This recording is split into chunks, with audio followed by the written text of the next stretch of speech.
Exercise 4.5 gaaffii tokkoffaarraa yeroo kaan Ali went to find the exact length of the shadow cast of 15 meter lamppost when the angle of elevation of the sun is 16 degree. What does it approach look? Maaluun jedha asirraa fiigarii ishii kanarraa jechuudha 4.12 kanarraa jechuudha. Asiitii aduun bahaatii jirti. Aduun bahaatii jirti. Eenyutti bahaatii jirti? Laampostii kanatti bahaatii jirti. Yeroo laampostii kanatti bahaa jirtu maal uume? Shaadoo uume. Yeroo shaadoo uumu, shaadoo yeroo jennu gaaddidduu jechuudha. Gaaddidduu uume. Maal barbaanna jechuudha amma nuti? Gaaddidduu kanadha kan nuti barbaannu jechuudha.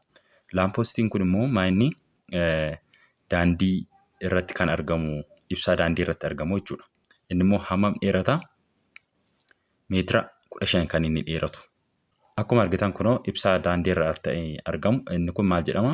Laampostii jedhameeti kan inni waamamu jechuudha. Ibsaan kun laampostii jedhameeti kan inni waamamu. Ibsaa daandii irratti ifudha jechuudha. Egaa aliin maal barbaada jechuudha kanarraa? Length of shadow kana barbaada. Kana jechuun shadow gaafa jennu gaaddidduu asitti uumame kana dheerina isaa barbaada. Dheerina isaa barbaada. Asitti aangiliin keenya meeqadha? 60 digriidha. 60 digriidha. When the angle of elevation of the sun is 16 degree jedha. Angle of elevation jechuun horizontal line fi line of sight gidduutti kan uumamu jechuudha. Horizontal line gaafa jennu groundidha. Ground yeroo jennu lafa jechuudha. Horizontal line akkamitti fudhattu? Akka lafa kanaatti fudhattu. Line of sight immoo line nuti ija keenyaan ilaalu jechuudha. Kana jechuun as taa'ee yoo ilaalaa jira ta'e aliin jechuudha. As taa'ee yoo ilaalaa jira ta'e line ishiin kun jechuudha. Maal jedhamti? Line of sight jedhamti jechuudha. Line of sight jedhamti. Line of sight fi maal gidduutti uumama jechuudha? Horizontal line gidduutti kan uumamu maal jedhama? Angle of elevation jedhameeti kan inni waamamu jechuudha. Angle of elevation isinii ibsuuf mee suura wayii isinitti agarsiisu. Kunoo asirratti kana ilaaluu dandeessu. Angle of elevation gaafa jennu eenyu gidduutti uumama jechuudha. Line of sight fi horizontal line gidduutti uumama. Horizontal line akka grounditti fudhata, akka lafaatti fudhachuu dandeessu. Angle of sight gaafa jennu line nuti ija keenyaan ilaallu jechuudha objectii sun.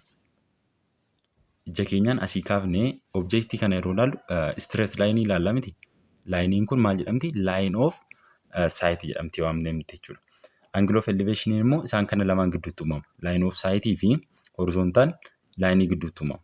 Angiliin kun jechuudha.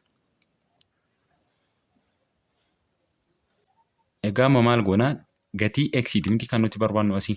Kana jechuun x yeroo jennu gaaddidduu ishii kana jechuudha. Gaaddidduu inni uume wanniin kun laampostiin kun gaaddidduu inni uume dheerina isaa barbaannaa jechuudha. Dheerina isaa yeroo barbaannu maal goona? Tan of 60 degree equal to taanii yeroo jennu kan digirii ishii kana jechuudha. Taan jechuun immoo opposite over adjacent jedhamti. Opposite kan ta'e eenyudha? Ishii kana ta'a jechuudha. Saayidii ishii kana. Saayidii ishiin kun immoo eenyudha? 15 meetiradha jechuudha. Kanaafuu maal jenna? 15 hiruu adjacent. Adjacentiin immoo ishii kamidha? X ishii kana jechuudha. Shaadoon kun kan inni uume jechuudha. Gaaddidduun dheerina inni uume kana meeqadha? X nuun jedheera. Isa barbaannaa jechuudha. A over X jenna. Maaliif taan jechuun opposite over adjacent. Adjacentiin keenya immoo saayidiin inni maddii immoo isa kamidha? X kana waan ta'eef jechuudha. Sana booda maal goona? Taaniin 60 meeqadha? Radical of 3 dha. Radical of 3 equal to 15 hiruu meeqaati? X jenna. Sana booda criss cross goona. 15 maal ta'a? Sana booda 15 wal qixa maal ta'a? Radical of 3 x ta'a jechuudha. Sana booda over radical 3 jenna. X qubaatti hambifachuuf jechuudha. Over radical of 3. Radical 3 radical 3 dhaan bira maaltu nu hafa? Maaltu nu hafa jechuudha? X wal qixa maaltu nu hafa? X wal qixa 15 irra raadikaal of 3 arganna jechuudha. X meeqa arganne? 15 irra raadikaala 3 arganne. X meeqa arganne jechuudha? 15 irra raadikaal of 3. Yoo barbaadan akkasitti kaa'uu dandeessu. Yoo barbaadan immoo raashinaalaayizing gochuu dandeessu. Raashinaalaayizing yeroo goonu maal goona? Times raadikaal 3 over 3 jennaa jechuudha. Kana yeroo waliin baay'ifnu meeqa ta'a? 15 raadikaal 3 over 3 ta'a. Kana jechuun ishiin jalaa kun yeroo waliin baay'iftan raadikaala ishii waan balleessituuf jechuudha over 3 taati. 15 immoo 3 fi roortan maal ta'a? 5 ta'a. 5 raadikaal of 3 arganna jechuudha.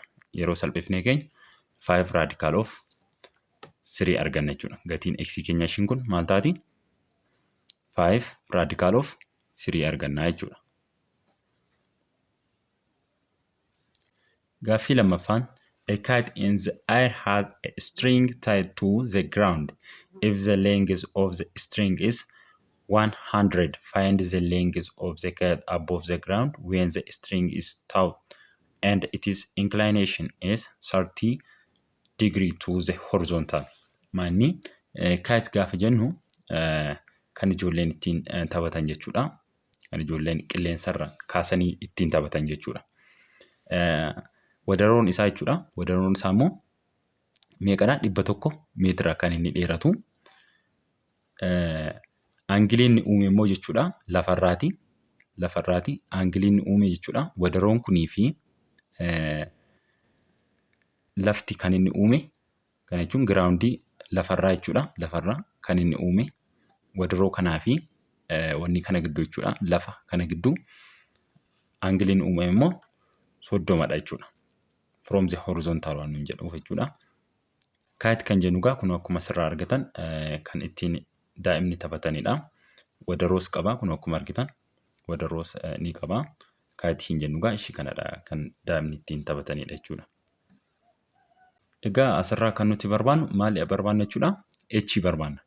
Kana jechuun kitiin kun hammam kan inni lafarraa ol fagaatee jiru kan jedhu barbaanna. Kana jechuun immoo H isaa barbaanna jechuudha. H isaa yeroo barbaannu maal goona? Sin of 30 degree jechuun maal jechuudha? Oppositii kan ta'uuf isa kamidha jechuudha aangilii kanaaf. H dhamtire H over hypotenuse immoo meeqadha? Ishii kanadha. Ishii kana jechuun immoo 100 jechuudha. 100. Kanaafuu maal goona?